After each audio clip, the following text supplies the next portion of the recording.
दोस्तों, गांव के सबसे सम्मानित व्यक्ति हरिनारायण जी अपने 3 बच्चों के साथ एक शांत जीवन जी रहे थे। लेकिन समय के साथ उनके घर की दीवारों में लालच की दरारें पड़ने लगी थी। उनका बेटा अजय एक सीधा साधा और जिम्मेदार इंसान था, जिसने हमेशा अपने पिता की सेवा को ही अपना धर्म माना था। दूसरी ओर उसकी 2 बहनें रीना और कविता शादी के बाद अपने अपने ससुराल में रहती थी, लेकिन उनकी नजरें हमेशा मायके की संपत्ति पर टिकी रहती थी। एक दिन अचानक दोनों बहनें अपने पतियों के साथ मायके पहुंची और घर का माहौल अजीब सा तनावपूर्ण हो गया। रीना ने ठंडी आवाज में कहा, पिताजी, हमें भी इस घर और जमीन में बराबर का हिस्सा चाहिए। आखिर हम भी अब आपकी संतान हैं। हरिनारायण जी यह सुनकर कुछ पल के लिए चुप हो गए, क्योंकि उन्हें अपने बच्चों के बीच ऐसी बात की उम्मीद नहीं थी। अजय ने शांत स्वर में कहा, दीदी, अगर आप लोग प्यार से बात करोगे तो हर बात का हल निकल सकता है। लेकिन कविता के पति ने तिरस्कार से कहा, हम यहाँ भीख मांगने नहीं आए हैं, हमें हमारा हक चाहिए। उन शब्दों ने घर के माहौल को और भी भारी कर दिया। हरिनारायण जी की आंखों में आंसू भर आए और उन्होंने धीमी आवाज में कहा, बेटा, यह घर तुम सबका है, लेकिन लालच से रिश्ते टूट जाते हैं। अजय ने अपने पिता का हाथ पकड़ते हुए कहा, पिताजी, आप चिंता मत कीजिए, सच और न्याय हमेशा हमारे साथ रहेगा। लेकिन उस रात रीना और कविता ने अपने पतियों के साथ मिलकर एक ऐसा फैसला किया जो पूरे परिवार की किस्मत बदलने वाला था। उन्होंने तय किया कि अगर प्यार से हिस्सा नहीं मिला तो वे अदालत का सहारा लेंगी। अगली सुबह पूरे गांव में यह खबर फैल गई कि हरिनारायण जी की बेटियां अपने ही भाई के खिलाफ कोर्ट में केस करने जा रही हैं। अजय यह सुनकर अंदर से टूट गया, क्योंकि उसे अपनी बहनों से ऐसी उम्मीद कभी नहीं थी।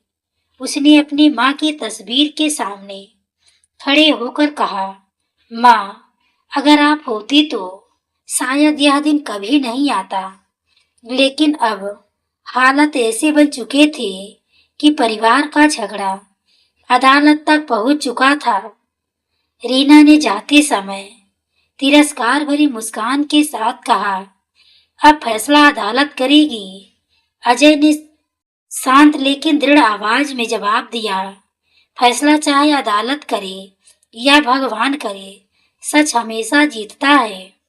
हरिनारायण जी के दिल में डर और दर्द दोनों थे, क्योंकि अब उनके अपने बच्चे ही एक दूसरे के खिलाफ खड़े हो चुके थे और इसी के साथ उस परिवार की शांति हमेशा के लिए खत्म हो गई।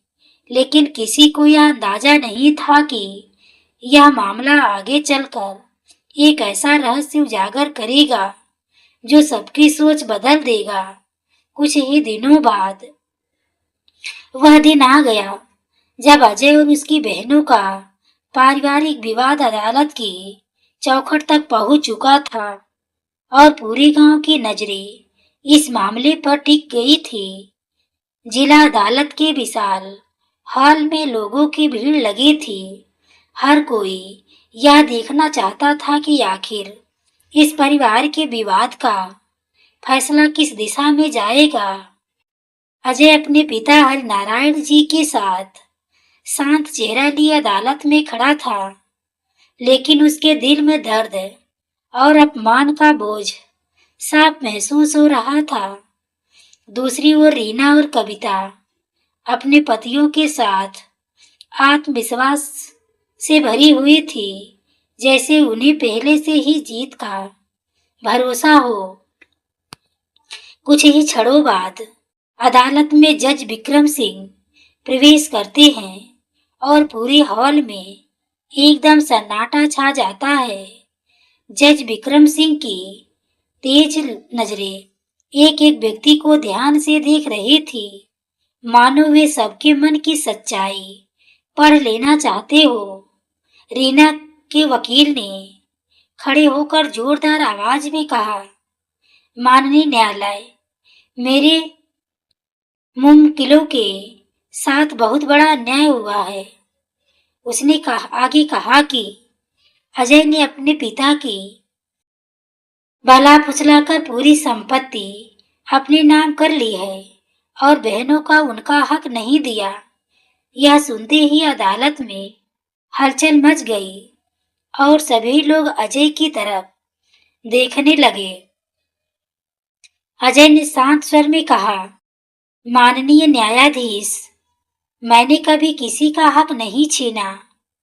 मैंने तो सिर्फ अपने पिता की सेवा की है।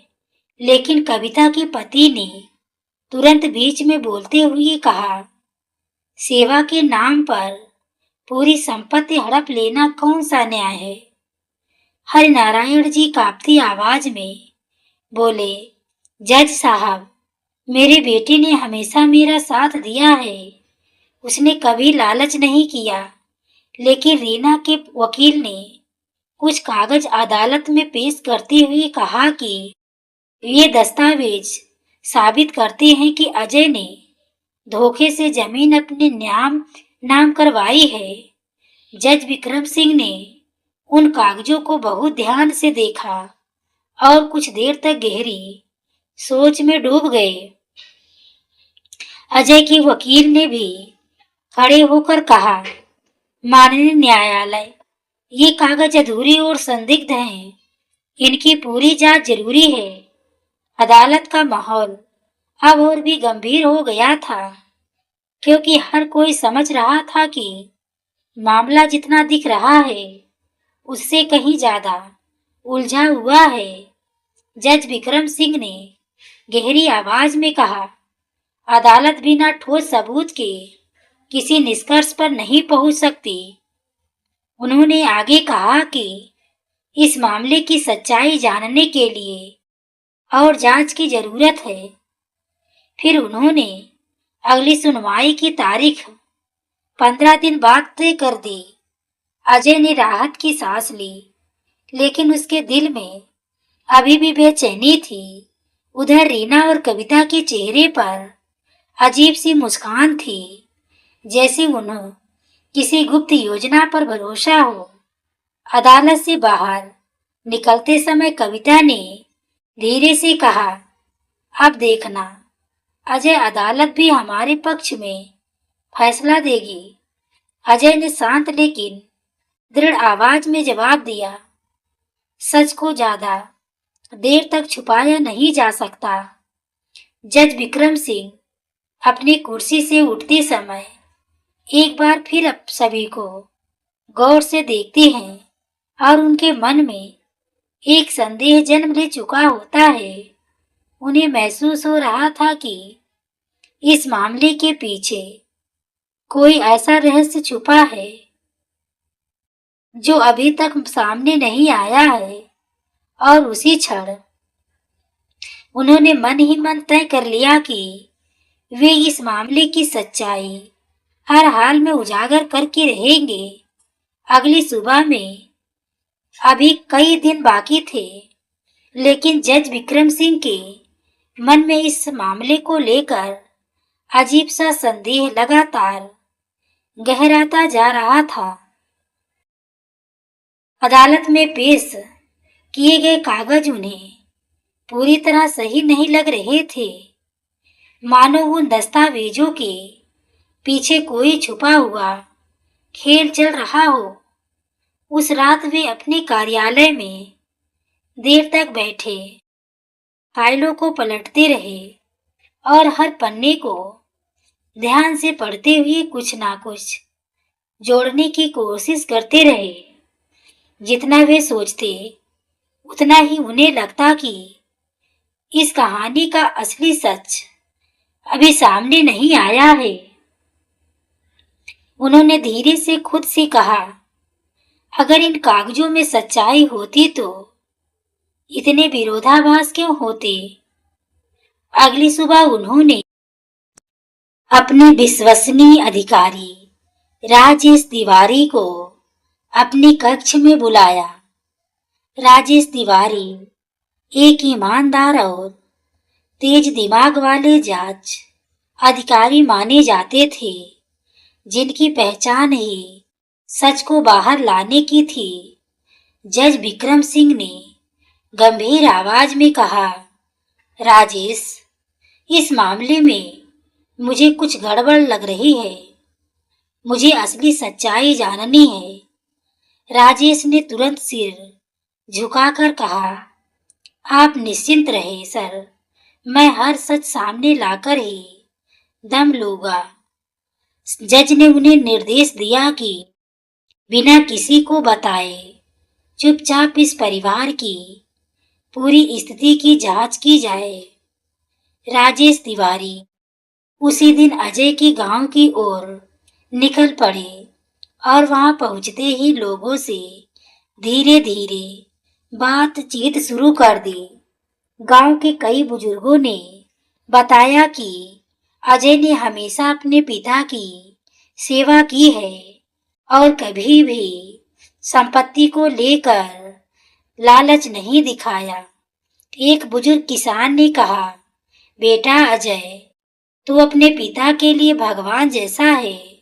उसने दिन रात उनकी सेवा की है। यह बात सुनकर राजेश के मन में और भी सवाल उठने लगे। फिर उन्होंने चुपचाप रीना और कविता के बारे में भी जानकारी जुटानी शुरू की। कुछ लोगों ने धीरे से बताया कि दोनों बहनों के पति अक्सर पैसों की कमी की बात करते थे और मायके की जमीन पर नजर रखते थे। राजेश को लगा कि इस कहानी का असली मोड़ शायद यही छुपा होगा है। उसी शाम वे हरिनारायण जी के घर पहुंचे और खुद को एक सरकारी अधिकारी बताकर उनसे बातचीत करने लगे।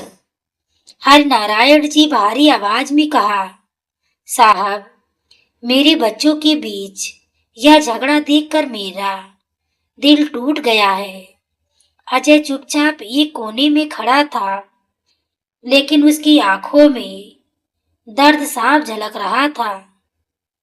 राजेश ने अजय से पूछा, क्या तुमने सच में अपने पिता से जमीन अपने नाम करवाई है? अजय ने शांत लेकिन दृढ़ आवाज में कहा, अगर सेवा करना अपराध है तो मैं दोषी हूं, लेकिन मैंने कभी धोखा नहीं दिया। उसके शब्दों में इतनी सच्चाई थी कि राजेश कुछ पल के लिए मौन हो गए, लेकिन उसी समय उन्हें एक और जानकारी मिली जिसने पूरे मामले को और भी रहस्यमयी बना दिया। गांव के एक आदमी ने बताया कि कुछ दिन पहले रीना के पति को किसी वकील के साथ गुप्त बातचीत करते हुए देखा था। यह सुनते ही राजेश तिवारी को यकीन हो गया कि इस मामले के पीछे कोई बड़ी चाल जरूर चल रही है। उन्होंने मन ही मन फैसला किया कि अब इस रहस्य की परतें खोलना बेहद जरूरी हो गया है। उधर जज विक्रम सिंह भी अपने कक्ष में बैठे उसी सच का इंतजार कर रहे थे जो इस पूरे विवाद की दिशा बदल सकता था। राजेश तिवारी की जांच अब धीरे धीरे उस रास्ते पर बढ़ रही थी जहां से इस पूरे विवाद का असली चेहरा सामने आने वाला था और हर छोटी बड़ी बात अब उन्हें एक नई सच्चाई की ओर इशारा कर रही थी। गांव में बिताए 2 दिनों के बाद उन्हें यह साफ समझ आने लगा था कि अजय के खिलाफ जो आरोप लगाए गए हैं उनमें कहीं ना कहीं गहरी चाल छिपी हुई है। उस शाम वे चुपचाप बाजार के पास स्थित एक चाय की दुकान पर बैठे हुए लोगों की बातें सुन रहे थे, क्योंकि अक्सर गांव की सच्चाई ऐसे ही सामान्य बातचीत में सामने आ जाती है। तभी 2 आदमी आपस में बातें करते हुए कह रहे थे कि कुछ दिन पहले रीना और कविता के पति शहर के एक वकील के साथ देर रात तक किसी कागज पर चर्चा कर रहे थे। यह सुनते ही राजेश तिवारी का संदेह और गहरा हो गया और उन्होंने उसी समय तय कर लिया कि उन्हें उन कागजों की असलियत तक पहुंचना ही होगा। अगले दिन वे शहर के रजिस्ट्रार कार्यालय पहुंचे और वहां जमीन से जुड़े सभी दस्तावेजों की जांच शुरू कर दी। फाइलों को ध्यान से देखते हुए अचानक उनकी नजर एक ऐसे कागज पर पड़ी जिसमें तारीख और हस्ताक्षर के बीच कुछ अजीब सा फर्क दिखाई दे रहा था। उन्होंने धीरे से कहा, अगर यह दस्तावेज असली हैं तो इसमें इतनी गलती कैसे हो सकती है? कार्यालय के कर्मचारी ने भी धीमी आवाज में बताया कि यह कागज बहुत जल्दबाजी में बनवाया गया था और उस दिन कुछ लोग काफी दबाव बना रहे थे। राजेश के मन में अब लगभग यह बात तय हो चुकी थी कि अदालत में पेश किए गए दस्तावेज पूरी तरह सच्चे नहीं हैं, लेकिन उन्हें अभी पक्के सबूत की जरूरत थी ताकि अदालत में सच्चाई मजबूती से रखी जा सके। उसी समय उन्होंने एक महत्वपूर्ण कदम उठाने का फैसला किया और चुपचाप उस वकील के दफ्तर की जानकारी जुटाने लगे जो इस केस में रीना और कविता का साथ दे रहा था। दूसरी ओर अजय अपने घर में बेहद चिंतित था और हरिनारायण जी की हालत भी दिन प्रतिदिन कमजोर होती जा रही थी। एक रात अजय ने अपने पिता से कहा, पिताजी, अगर सच हमारे साथ है तो डरने की जरूरत नहीं है। हरिनारायण जी ने कांपती आवाज में कहा, बेटा, मुझे अपने बेटे पर भरोसा है, लेकिन अपने ही बच्चों के बीच यह झगड़ा देखकर दिल टूट जाता है। उधर रीना और कविता को भी लगने लगा था कि मामला उतना आसान नहीं रहा जितना उन्होंने शुरू में सोचा था। कविता के पति ने गुस्से में कहा, अगर जांच ज्यादा गहरी हो गई तो परेशानी हो सकती है। रीना ने चिंतित मुस्कान अचानक हल्की पड़ने लगी। कविता के पति ने धीरे से वकील के कान में कहा, यह नई जानकारी आखिर क्या हो सकती है? वकील ने भी चिंतित नजरों से उनकी ओर देखते हुए कहा, शांत रहिए, अदालत में घबराहट दिखाना ठीक नहीं होता। उधर अजय चुपचाप खड़ा था, लेकिन उसके दिल में उम्मीद की एक छोटी सी किरण जागने लगी थी। जज विक्रम सिंह ने कुछ देर फाइलों को पलटते हुए कहा, अदालत जल्द ही इस मामले में एक महत्वपूर्ण गवाह को भी सुनने वाली है। यह सुनते ही पूरे हॉल में अचानक हलचल मच गई और लोग एक दूसरे की ओर देखने लगे। रीना के चेहरे पर चिंता साफ दिखाई देने लगी और उसने धीरे से अपने पति से पूछा, कहीं कोई हमारे खिलाफ तो नहीं बोलने वाला? उसका पति भी कुछ पल के लिए चुप हो गया, क्योंकि उसे भी अब स्थिति पहले जैसी आसान नहीं लग रही थी। जज ने अंत में कहा कि अगले चरण में अदालत उस व्यक्ति की गवाही सुनेगी जो इस पूरे मामले की असली सच्चाई से जुड़ा हुआ है। यह सुनते ही अजय के मन में उम्मीद और रीना कविता के दिल में डर दोनों एक साथ पैदा हो गए। अदालत की कार्यवाही थोड़ी देर के लिए स्थगित कर दी गई और लोग उत्सुकता से यह सोचने लगे कि आखिर वह गवाह कौन होगा।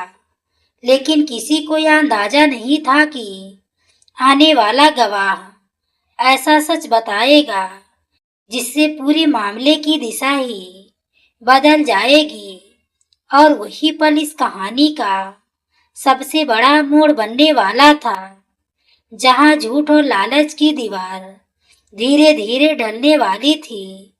अदालत में थोड़ी देर के विराम के बाद जब कार्यवाही फिर से शुरू हुई तो पूरे हॉल में एक गहरा सन्नाटा छा गया, क्योंकि अब हर किसी को उस गवाह का इंतजार था जिसकी गवाही इस पूरे मामले की दिशा बदल सकती थी। जज विक्रम सिंह ने गंभीर स्वर में कहा, अदालत अब उस व्यक्ति की गवाही सुनेगी जो इस मामले से जुड़ी कुछ महत्वपूर्ण जानकारी रखता है।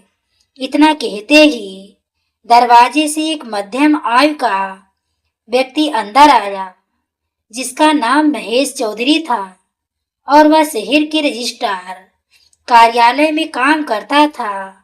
महेश के चेहरे पर हल्का सा तनाव दिखाई दे रहा था, लेकिन उसकी आंखों में सच्चाई बोलने का साहस भी साफ झलक रहा था। जैसे ही वह गवाही के स्थान पर खड़ा हुआ, अदालत में बैठे लोगों की नजरें उसी पर टिक गई। जज ने शांत स्वर में पूछा, महेश जी, आप अदालत को बताइए कि इन दस्तावेजों के बारे में आपको क्या जानकारी है। महेश ने गहरी सांस लेते हुए कहा, माननीय न्यायालय, जिन कागजों को आज सबूत के रूप में पेश किया गया है, उनके बनवाने के दिन मुझे कुछ असामान्य बातें दिखाई दी थी। उसकी यह बात सुनते ही रीना और कविता के चेहरे का रंग बदलने लगा। महेश ने कहा, उस दिन कुछ लोग बहुत जल्दी में थे और वे बार बार कह रहे थे कि कागज तुरंत तैयार किए जाए। अजय के वकील ने तुरंत पूछा, क्या उन लोगों में से किसी को आप पहचानते हैं? महेश ने धीरे से अदालत की ओर देखते हुए कहा, जी हाँ, उनमें से एक व्यक्ति यहाँ मौजूद है। इतना कहते ही पूरे हॉल में हलचल मच गई और सबकी नजरें महेश के इशारे की दिशा में मुड़ गई। महेश ने उंगली उठाकर कविता के पति की ओर इशारा करते हुए कहा, यही वह व्यक्ति है जो उस दिन वहां मौजूद था और बार बार जल्दी करने का दबाव डाल रहा था। यह सुनते ही कविता के पति के चेहरे पर घबराहट साफ दिखाई देने लगी। रीना के वकील ने तुरंत बीच में बोलते हुए कहा, माननीय न्यायालय, यह केवल एक अनुमान भी हो सकता है। लेकिन महेश ने दृढ़ आवाज में कहा, मैं अनुमान नहीं लगा रहा, मैंने अपनी आंखों से सब देखा है। उसने आगे कहा कि उस दिन दस्तावेजों की तारीख और हस्ताक्षर के बीच कुछ गड़बड़ी भी दिखाई दी थी। अदालत में बैठे लोगों के बीच फुसफुसाहट शुरू हो गई और माहौल पहले से कहीं ज्यादा तनावपूर्ण हो गया। जज विक्रम सिंह ने गहरी नजरों से सभी को देखते हुए कहा, अदालत में झूठ और धोखा ज्यादा देर तक नहीं टिक सकता। यह सुनते ही रीना और कविता के दिलों की धड़कनें तेज हो गई। उधर अजय के चेहरे पर पहली बार एक हल्की सी उम्मीद की झलक दिखाई दी। हरिनारायण जी की आंखों में आंसू भर आए और उन्होंने धीरे से भगवान का नाम लिया। जज ने अंत में कहा कि अदालत इस गवाही और अन्य सबूतों की गहराई से जांच करेगी, लेकिन अब यह साफ दिखाई देने लगा था कि इस मामले की सच्चाई धीरे धीरे उजागर हो रही है और अदालत में बैठे हर व्यक्ति को महसूस होने लगा था कि अब झूठ की दीवार ज्यादा देर तक खड़ी नहीं रह पाएगी। अदालत में महेश चौधरी की गवाही के बाद पूरा माहौल ऐसा हो गया था जैसे किसी ने अचानक सन्नाटे के बीच सच्चाई की तेज आवाज सुना दी हो। जज विक्रम सिंह कुछ देर तक गहरी नजरों से फाइलों को देखते रहे और फिर उन्होंने सभी को खड़े होने का संकेत दिया, क्योंकि अब वह क्षण आ चुका था जिसका इंतजार सभी को था। अदालत के हर कोने में सन्नाटा फैल गया और लोगों की निगाहें केवल जज की ओर टिकी हुई थी। जज विक्रम सिंह ने गंभीर स्वर में कहा, अदालत ने इस मामले से जुड़े सभी सबूतों और गवाहों की गवाही को ध्यान से सुना और परखा है।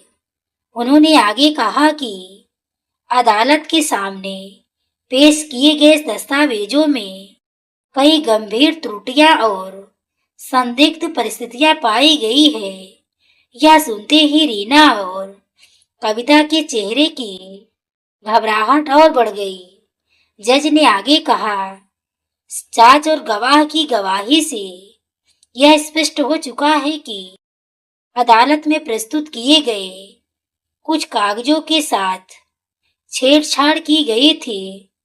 यह सुनते ही पूरे हॉल में हलचल मच गई और लोगों के बीच धीमी धीमी चर्चा शुरू हो गई। जज की आवाज फिर गूंज उठी, इसका मतलब यह है कि अजय के खिलाफ लगाए गए आरोप पूरी तरह सिद्ध नहीं होते। अजय ने यह शब्द सुने तो उसकी आंखों में राहत के आंसू आ गए और उसने अपने पिता का हाथ कसकर पकड़ लिया। हरिनारायण जी की आंखों से भी आंसू बहने लगे और उन्होंने भगवान का नाम लेते हुए कहा, सच में देर हो गई सकती है लेकिन हार नहीं होती। जज विक्रम सिंह ने आगे कहा, अदालत यह भी मानती है कि इस मामले को झूठे आरोपों और गलत दस्तावेजों के सहारे अदालत तक लाया गया।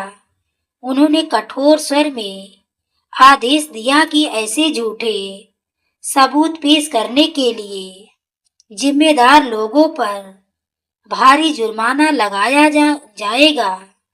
यह सुनते ही रीना और कविता के चेहरे शर्म और पछतावे से झुक गए।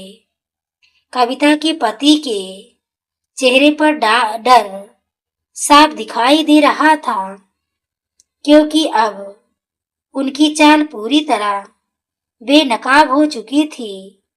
अदालत ने अंत में स्पष्ट शब्दों में कहा कि हरिनारायण जी की संपत्ति पर उनका पूरा अधिकार है और किसी भी प्रकार की जबरदस्ती या धोखे को कानून कभी स्वीकार नहीं करेगा। फैसला सुनते ही अदालत में मौजूद कई लोगों ने राहत की सांस ली। अजय ने अजय धीरे से अपनी बहनों के पास गया और शांत स्वर में बोला, दीदी, संपत्ति से ज्यादा कीमती हमारे रिश्ते होते हैं। रीना की आंखों में आंसू बहने लगे और उसने कांपती आवाज में कहा, भैया, हमसे बहुत बड़ी गलती हो गई। कविता भी रोते हुए बोली, हम लालच में आकर अपने ही घर को तोड़ने पर उतर आए थे। हरिनारायण जी ने अपने तीनों बच्चों को पास बुलाया और भारी आवाज में कहा, बेटा, जमीन और पैसा कभी भी रिश्तों से बड़ा नहीं होता। उस पल तीनों भाई बहन एक दूसरे से लिपट कर रो पड़े और अदालत का वह दृश्य बेहद भावुक हो गया।